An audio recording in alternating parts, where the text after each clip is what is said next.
Most people don't watch women's basketball, but this year, WNBA ticket sales are skyrocketing. NBC News reporting the WNBA enjoyed generation high attendance in May, the league said on Monday, and that is linked largely to rookie sensation Caitlin Clark. They said this May marked the highest ticket sales for the WNBA's opening month in 26 years, up 156% from 2023, according to a league statement. But now there's a race controversy involved in all this too, because Caitlin Clark is a white basketball player, and she's the one getting all the attention after all these black basketball players have worked so hard. Here to join me to discuss it all is Tyler Boyer from Athletically Declined. Tyler, I'm seeing the Associated Press quoting other basketball players like Asia Wilson saying, quote, "I think it's a huge thing. I think a lot of people may say it's not about black and white, but to me it is." She said, quote, "They don't see it as marketable when it's a black person, so it doesn't matter how hard I work.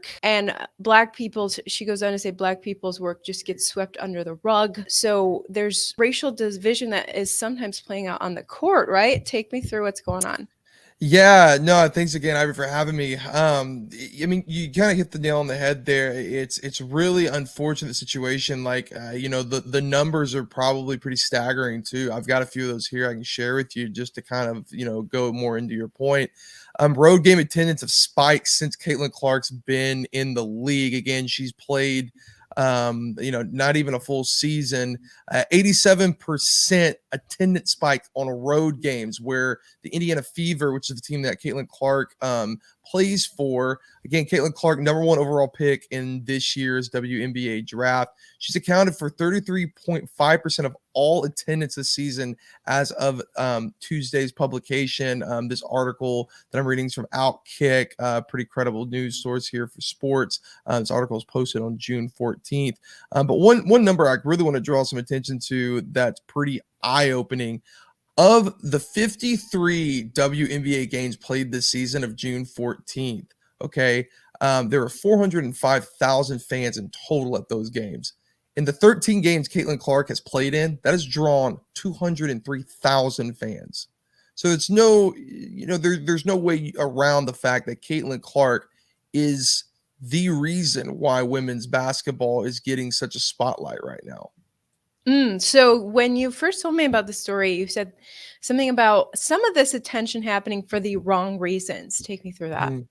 Yeah, so you've got Caitlin Clark, who again is coming into a predominant league that has been dominated by African American women historically, and Caitlin Clark has been, just really, you could call it bullied on the court. You've had multiple situations where WNBA great Diana Taurasi, even before she got on the court in the WNBA, this is during the great Final Four run, making comments like she's got a reality check coming. Why are we saying this to a girl that's coming in here and building up women's basketball the way she's been building it up? Making these comments about a girl who hasn't even at the time hadn't stepped foot in the WNBA. When she gets here, you've got one of her fellow competitors, Angel Reese, who was also a rookie, hard fouling her on the court. Nobody making any calls, no flagrants, no nothing. They're just letting this go by. Well, Caitlin Clark just continues to get bullied on the court by these other women, and the league's doing nothing. They're just letting it go by. Really? Okay, I have a video from June 2nd of one of these incidents I think you're referring to. Here it is on Twitter. So here, let me. Kicking it out. Evans fakes the three, takes the 2, and knocks it down. A lot of contact. 50-50. Thrown to the ground. And Daily Mail called it an assault. But yeah. I hear that it's not too uncommon for people to do that to each other. No, it's not too uncommon. The problem is that I think for everybody, if you look at it in the standpoint of in the NBA, you've got your guys that we would call your game changer players, Kobe Bryant, rest in peace, LeBron James, even farther back, Michael Jordan.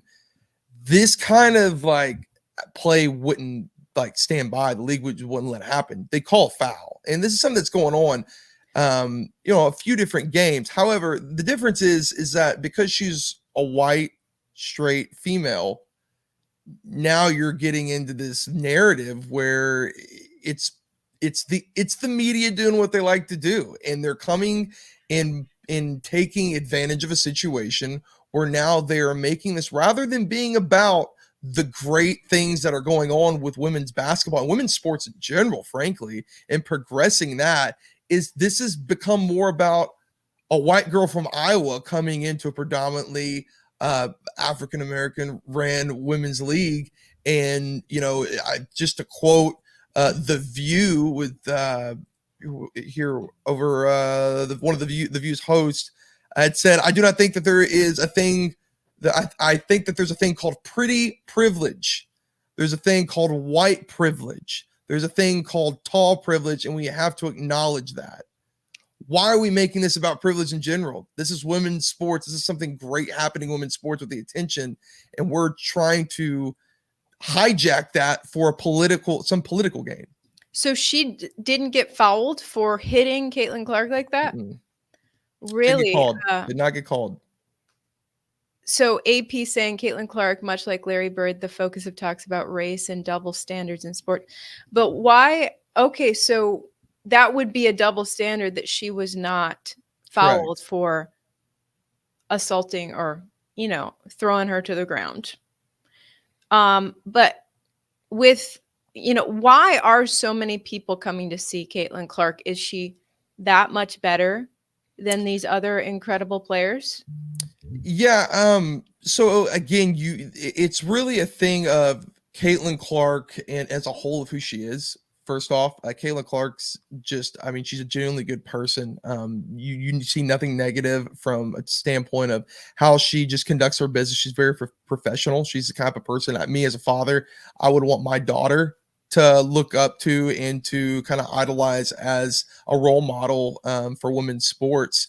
And on top of all of that, she's also in her 3 years in the NCAA as a college athlete, shattered just about every major record that was there for women's college basketball. Really? So she really is. She's record breaking. She is. Yes. She is like generational. She's actually better than these players. It's not just a race thing. Like, we want to come see a white girl. I mean, why didn't Angel Reese become the number one pick in the WNBA draft? It wasn't her. It was Caitlin Clark. Okay, so this is the AP article where the Aja Wilson, if I'm saying her name right, talked about how she's, she says Black women were still going to get swept under the rug. And that's why it boils my blood when people say it's not about race, because it is, which is why, the question is like, is a race war coming along? I'm on the court here. Yeah. And it's really unfortunate too that Aja Wilson is one of the ones doing that, because she's actually regarded as the best player in the WNBA right now. She's leading in most statistical categories. She plays for the defending Las Vegas Aces.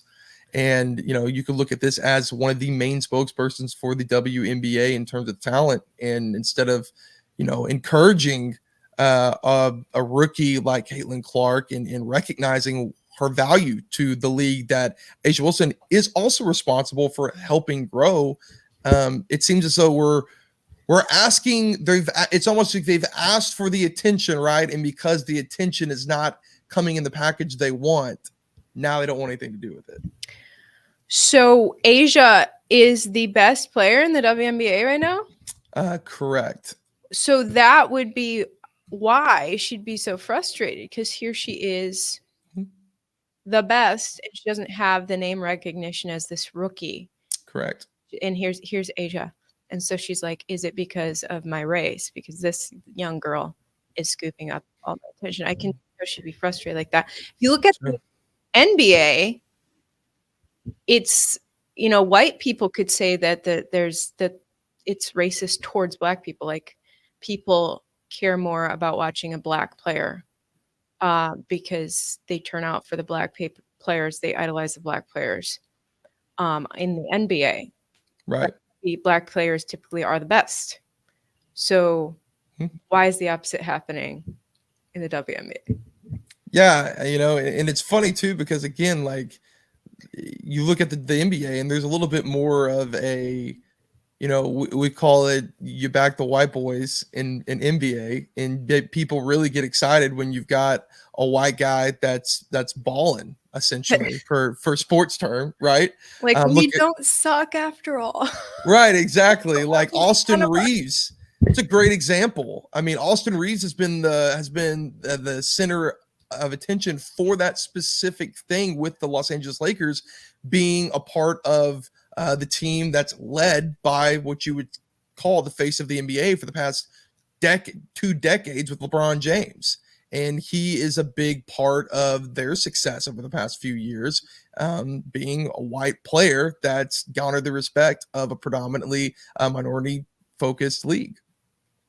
So is this just a case of like, oh, a token white girl can actually make it? But you said her numbers are better than any player, though, as a rookie. So as a rookie right now, her numbers in college were better than any player ever. She has come into the league again. She's had her ups and downs thus far, just as any rookie would. It's not uncommon by any stretch of the imagination, but it's the fact of just the hate that she's unrightfully been garnered. It's crazy, because you have other women, like, let's go look at, you know, again, Angel Reese as a rookie, and she's being glorified for being a villain in this situation. Yeah. There it says it's the assault. Now, the girl who assaulted her, how do I say that name? Kennedy Carter? Yeah. She's the one who fouled, and she's saying, relax, everybody. This is not a big deal. Yeah. So, okay. So you're saying black players as well as talking heads, like on The View. What? Right. Was it Whoopi who said that? I believe it was sending the hate. I believe she was one of the ones that said, I think Joy Behar had, I've got a quote here, I think from, here we go. Whoopi had said, these women are oftentimes equal, if not better sometimes, than the folks you're watching. So has Caitlin Clark ever addressed this race controversy herself? Not once. She's been completely professional. She is repeatedly said, I'm here to play basketball. Wow. Being completely professional about it. She doesn't want this. I think that's the big thing that, you know, people are really brushing over, is this is not somebody coming in here and asking for a problem. This is quite the opposite. This is somebody looking to just fulfill, if anything, the American dream, right? I mean, it's doing something she loves because of the talents, because of what our great country allows us to do, and allows people that have these talents to go make the money that we're able to you know, be on that stage and make a living playing basketball. Right. Wow. Yeah, that can't be very fun. This is her with her boyfriend. She played college basketball for Iowa, and now she's at Indiana professionally. So, and I was just reading that any court she sets foot on, the attendance just jumps. So where do you see this going? What's the future of WNBA with this? So if there was an article I read this morning, so don't quote me on this because I don't remember exactly the detail of where this came from, but that they're losing about $50 million in revenue right now, just because of the negative backlash towards Clark, and that essentially that if it wasn't for their ties to the NBA now and how it's structured, that they would be struggling to even keep themselves in existence moving forward. Oh wow. So there's, NBA is having to like help fund them. Yeah, I mean, there's a lot to do with that. I mean, they're kind of fortunate that we're in a year, what we call a good year for basketball in terms of the Olympics, because the basketball will be in the Olympics here this year, which again, that's another topic of typically in the WNBA, like you'll have, obviously, if you want the best players on that team, Caitlin Clark's nowhere to be found on that roster. Oh, she's not going Team to the USA. She was not invited to the Oh. Olympics. They made a comment, Team USA did, saying that they were concerned with what her fan reactions would be if she did not get the adequate amount of playing time. Oh my goodness. What are we doing? This is the biggest stage in the world, the biggest player ever to come into the WNBA, and you're leaving her off because you're concerned what people are going to say if she doesn't play enough? Oh, that's bizarre. Salary. Okay, so I just don't understand how WNBA would be losing money because of this, because they're filling seats. I mean, she's having sold out games, right? Is it advertisers, sponsors pulling out over this? I think not necessarily advertisers pulling out. I think it's the fact that Caitlin Clark can't play every NBA game or WNBA game, right? Oh. I think that's the issue they're running into is, you may be filling the seats for Caitlin Clark, but what's going on with all the other ones? Huh. So I was going to talk about salaries. They suck for female players. Horrible. It's unfair. What's the difference? Tell me what women make and what men make in basketball. Sure. Let me give you some comparison numbers here for this year's rookie, number 1 draft pick rookie for the NBA. It was Victor Wembanyama. He was picked by the San Antonio Spurs. Victor Wembanyama's salary annually over 4 years is $12.16 million. That equivalates to a little over $55 million in 4 years. And that is a $24 million guarantee in that. Nice. If you go to Caitlin Clark's numbers, it's a 4-year deal, $75,000 a year. Oh, eek. That's quite a bit different, huh? Yeah. And she was a number 1 draft pick? She was the number 1 draft pick for the WNBA. Wow. Unreal. So do you think her popularity is going to change that? I think that if the WNBA plays their cards right and they start to embrace Caitlin the way that they should, the way that the NBA embraces these guys. I mean, everybody knows who LeBron James is, even if you don't really know sports. You've heard the name of LeBron James. You've heard the name of Kobe Bryant, Michael Jordan. Why? It's because of the way that the NBA has propped up their faces of the NBA for years. It's what they do best. They make them the global brand. And the WNBA honestly hasn't had that since Sue Bird, which is regarded as the greatest WNBA player of all time playing for Seattle. And even still, people probably don't know who Sue Bird is, and she's not a household name. And you could have that here. This is your opportunity. You could have a household name because of the eyes that Caitlin Clark has brought you from what she accomplished in college and what she's going to accomplish in the WNBA. Because make no mistake about it, doesn't matter what her numbers are right now. Caitlin Clark is an athlete. She is a generational talent, and she will be the face of the WNBA, whether they like it or not. Wow.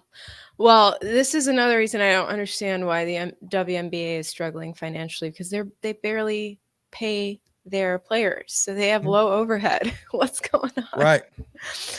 Okay. Well, Tyler Boyer, thank you so much for coming on, breaking this down from Athletically Declined, which is a new sports outfit. Where can people tune into your stuff? Yeah, you guys can y'all can find us at Athletically Declined Sports on YouTube. You can find us on every major social media outlet at Athletically Declined. We run shows live, our 2 main live shows, Mondays at 7:30 and Thursdays at 7:30 as well. Tune in, they're live shows, comment. We'd love to hear y'all's takes. And as always, we'll bring the entertainment and the fun. Awesome. Sounds good. Thanks so much, Tyler Boyer. Great to talk to you. Thank you so much.